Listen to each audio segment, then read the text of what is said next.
Keep that clap going for Adam Wade, ladies and gentlemen.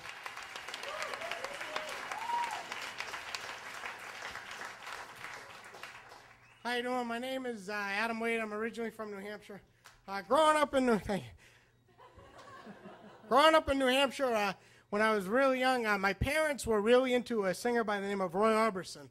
And in New Hampshire, we never got a lot of famous people there, but he always performed once a year, usually in the fall at the Hampton Club Casino, and now it's called the Hampton Casino Ballroom. But they would never take my brother and I, but they would always talk about this guy. And my father really made him into this thing where he said, you know, he's not good looking like Elvis Presley, but he's got something. He's got heart, and he's got a voice.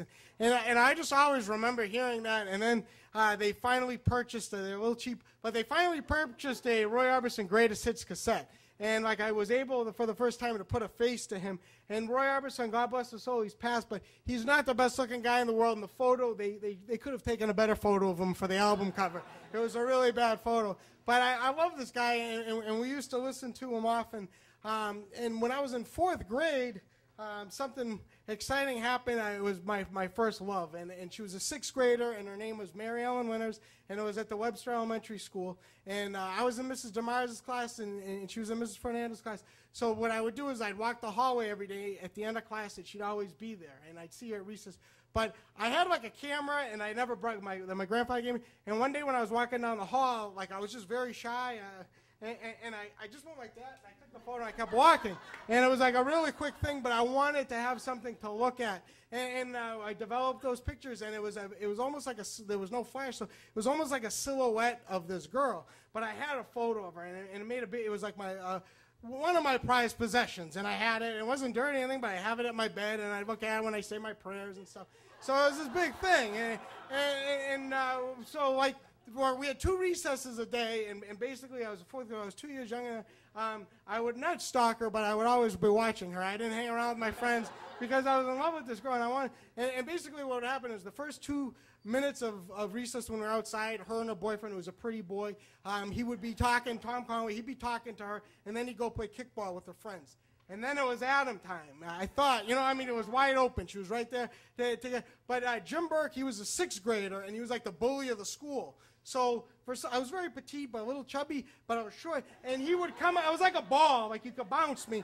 And he was a bully, and he'd see me, and I'd be approaching her and a lot of the 6th grade, and he would just do stuff. And he was into wrestling, and there was a big garbage bin, and he used to give me suplexes. He did these things that would kill him now as an adult, hernias and everything else. This is probably why. But he would get me in a pile driver, a DDT, you name it. The figure 4 leg lock, I had a little leg, pudgy legs. I thought my kneecap was going to break.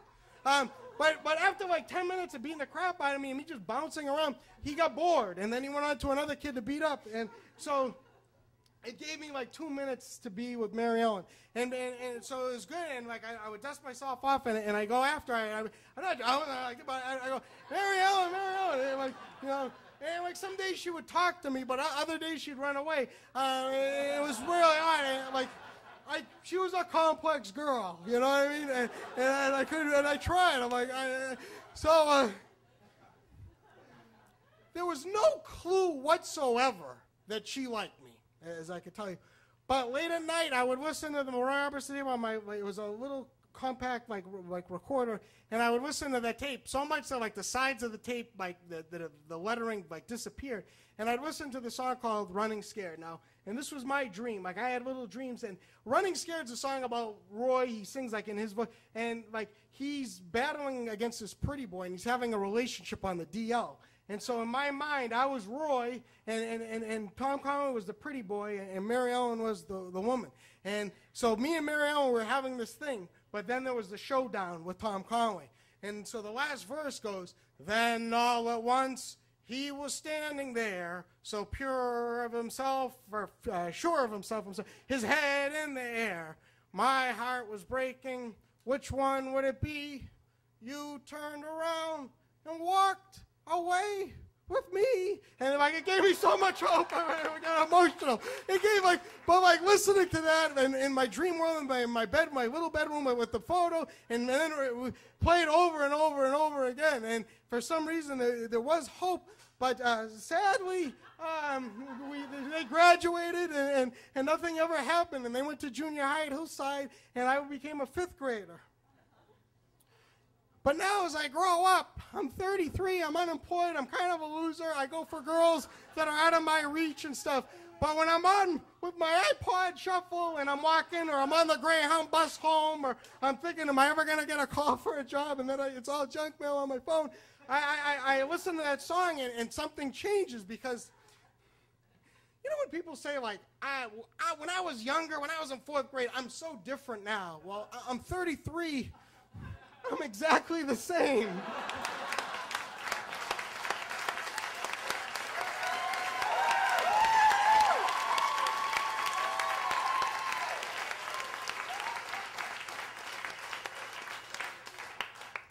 But I listen to that song, and for some unknown reason, I have hope in myself as a 33-year-old, and I have Roy Orbison to thank for that. Thank you.